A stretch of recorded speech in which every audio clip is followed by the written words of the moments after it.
Então eu quero convidar você a abrir aí, capítulo 5 do Evangelho de Mateus. E ler com você no verso 13. Jesus começa a sua parábola dizendo: mas vocês são o sal da terra. E aí ele fala, vocês são o sal da terra. Ele dá aquela pausazinha, ponto e vírgula, e faz uma exclamação, e faz um comentário, uma sugestão. Ele diz: ora, se o sal vier ser insípido, sem sabor, isto é, se o sal não causar o impacto pela qual ele foi criado para causar, para que serve? Para que serve? Essa é a grande questão. Irmãos, por mais diferente que talvez você pudesse achar, nós fomos criados para causar impacto. Nós fomos criados para causar, no bom sentido. Às vezes nós usamos a expressão fazer diferença. Às vezes nós usamos a expressão diversas. Mas aqui, o que Jesus está dizendo? Se o sal perder o poder de impacto dele, ele não serve para nada. Um cristão que foi criado para contagiar o mundo com o Evangelho, se ele perder o poder de impacto, ele também não serve para ser o cristão que o Senhor quer que ele seja. Se o sal perder o sabor, e aí ele faz uma pergunta: se perder o sabor, como restaurar o sabor do sal? Se o cristão perder o impacto pela qual ele foi criado para dar, para fazer, exercer, como voltar a ser um cristão impactante? Como voltar? Irmão, eu quero te fazer uma pergunta. Se você sair desta igreja, qual o abalo que essa igreja vai ter? Qual o impacto da sua saída dessa vai ter na igreja? Se você hoje sair do emprego, qual o impacto que essa empresa vai ter? Esse lugar que você trabalha vai ter no mundo espiritual? Vai ter algum impacto? Porque às vezes nós passamos pelos lugares, irmãos, e é aquela coisa, você estando ou não estando, é a mesma coisa. Isso mostra que você não está tendo impacto, que você não está tendo nenhum poder de influência por onde você passa. Se Deus te chamasse hoje para a glória, se Ele chamasse a sua senha hoje, será que as pessoas iriam sentir sua falta? E se fosse sentir sua falta, em que área ela sentiria? Será que ela sentiria a sua falta porque você é um cara bacana, uma pessoa gente fina? Será que ela sentiria a sua falta porque você é um rapaz, uma moça, um homem, uma mulher obediente? Porque você é honesto? Porque você é fiel? Ou porque você é um cristão genuíno e fala de Jesus e ela se sente abençoada estando ao seu lado? Eu quero que você pense sobre isso. Porque nós fomos criados por Deus para causar impacto. Mas não é qualquer impacto. É um impacto espiritual. É o tipo da situação. A empresa deveria ser uma antes de você e outra depois de você. A rua na qual você mora deveria ser uma antes de você e outra. Se a rua já fosse boa, ela deveria estar melhor. Porque nós precisamos, aonde chegarmos, usar impacto. Mas Jesus continua discorrendo, e aí, a partir disso, nós vamos compreender o primeiro ponto pela qual nós precisamos ter para exercer impacto. Ainda no versículo 13, Jesus continua dizendo: para nada mais presta, senão para ser lançado fora e ser pisado pelos homens. Nós vamos entender isso no quarto ponto. Mas a primeira coisa que eu quero que você tome nota, que você compreenda, que para que você cause o impacto que você precisa causar, que você foi criado para causar, entenda que você precisa manter a sua vida espiritual em um nível satisfatório. Jesus está dizendo: se você perder isso, você não presta para nada. Mas o simples fato de você ser um cristão é porque você segue Jesus. É simplesmente isso. Presta bem atenção. Não adianta mudar de religião. Às vezes as pessoas confundem. Não, eu era de uma determinada religião, hoje eu sou crente, sou evangélico. Mas eu quero falar, que diferença isso fez na sua vida? Ser de uma determinada religião e mudar para outra? E que diferença isso fez na sua vida espiritual? Que impacto isso vai ter na eternidade? Porque não é simplesmente se tornar um evangélico, não é simplesmente se tornar um crente, é você se tornar um seguidor de Jesus. É você se tornar alguém que verdadeiramente vai transformar a vida de outras pessoas. Meu irmão, eu quero te falar, olhe para as pessoas que você se relaciona. Mãe, pai, amigos, esposo. Pense aí nas pessoas que você tem contato diariamente. A vida dessas pessoas se tornaram melhor depois que elas começaram a se relacionar com você? Ou elas se tornaram pior?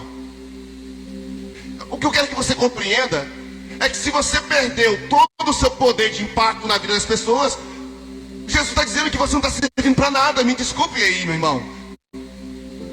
Então o primeiro momento é que para que eu seja um cristão contagiante, eu preciso resgatar, restaurar o meu poder de impacto. E para isso eu preciso manter meu nível espiritual de uma maneira satisfatória, de maneira que agrade a Deus. E talvez você fale, pastor Patrick, como medir isso?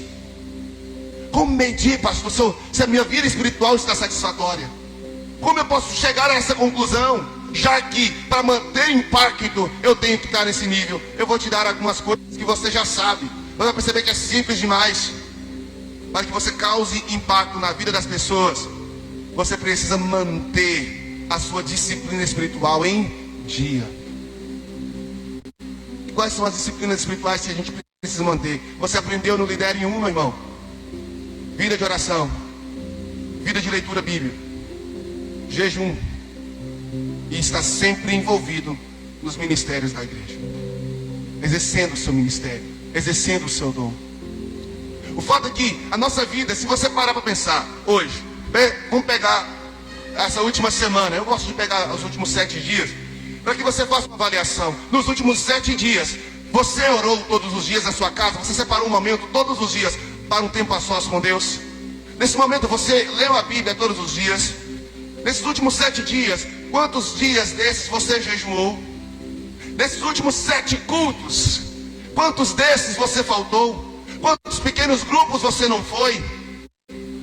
É necessário você fazer uma avaliação.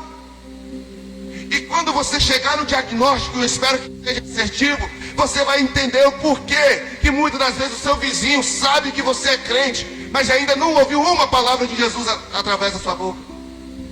Você vai entender o porquê que muitas vezes você vem ao culto e volta para casa e parece que foi a qualquer outro lugar. Um cinema? Oh, aqui não tem, né? Foi a qualquer outro lugar, mas parece que não foi uma celebração. Eu quero que você entenda que não existe como impactar se primeiro você não é impactado. E como foi aqui na abertura do culto, o presbítero Itacarambi leu para a gente, ministrou e falou com muita propriedade. Os discípulos receberam o dom do Espírito em Atos 2, mas quando vimos em Atos 1:12, eles foram para o cenáculo e ficaram lá orando e buscando ao Senhor. Eu disse no culto passado que ninguém precisa pagar preço para poder receber o Espírito Santo, porque o preço já foi pago. Jesus já morreu, ressuscitou e subiu ao céu e pediu ao Pai para derramar o Espírito Santo. Ele já fez tudo. O que nós precisamos tão somente fazer, tão somente viver, é viver uma vida, uma disciplina espiritual regular e constante. Mas é difícil demais para nós às vezes isso. E sabe por que é difícil? Porque até hoje nós achamos que o reino de Deus é a prioridade. É difícil porque até hoje a gente acha que as coisas de Deus é prioridade. Nós até hoje achamos que as coisas de Deus tem que vir em primeiro lugar. Você é dos que acha que as coisas de Deus tem que vir em primeiro lugar? Você é da turma que ainda acha que o reino de Deus tem que ser primeiro? Porque se você ainda acha isso, talvez seja um dos motivos pela qual a sua vida espiritual ainda não acendeu. Porque o reino de Deus não é em primeiro. O reino de Deus é exclusivo. O reino de Deus não concorre com outras coisas. O reino de Deus não pode concorrer com o seu trabalho. O reino de Deus não pode concorrer com sua família. O reino de Deus não pode concorrer com o seu ministério. O reino de Deus não pode concorrer com a sua denominação, com a sua igreja. Por quê? Porque ele é exclusivo. Se é exclusivo, ele não tem concorrentes. Ele não está na fila de prioridade nem como primeiro, porque ele é único. Todas as coisas orbitam o reino de Deus. Ele não está em uma sequência. Não, as coisas orbitam. É por isso que a vida da gente é uma confusão, uma tragédia.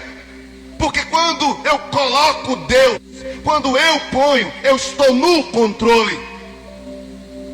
eu vou colocar aqui, sabe? Hoje o reino de Deus pode estar em primeiro lugar, você decidiu estar aqui. Mas na quarta-feira que vem, você pode decidir que a sua novela, ela pode vir em primeiro lugar.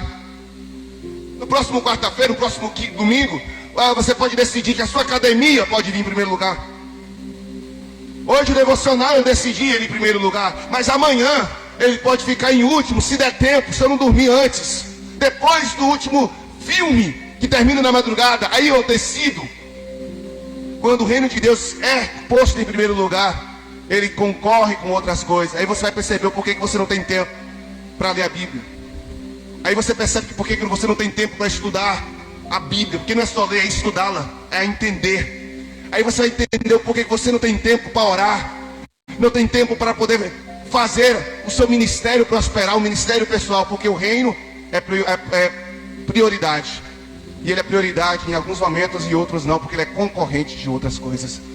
Eu quero te convidar, querido, a tirar Deus dessa fila miserável e colocar Deus como exclusivo. E quando é que eu coloco Deus como exclusivo? É quando eu fecho a agenda com Ele e acabou, nada mais concorre. Por exemplo, pastor Patrick, quarta-feira eu tenho um aniversário da minha avó e eu queria muito que você tivesse. Cara, não dá, porque minha agenda já está fechada. Tenho celebração na minha comunidade, não dá, está fechada, inegociável. É um exemplo, porque muitas das vezes a gente faz isso, a gente coloca concorrência. Aí se for minha prioridade, por isso que não é falta de tempo, é falta de prioridade, é falta de exclusividade. Para as coisas do mundo, o mundo dia a dia, não é falta de tempo, é falta de prioridade.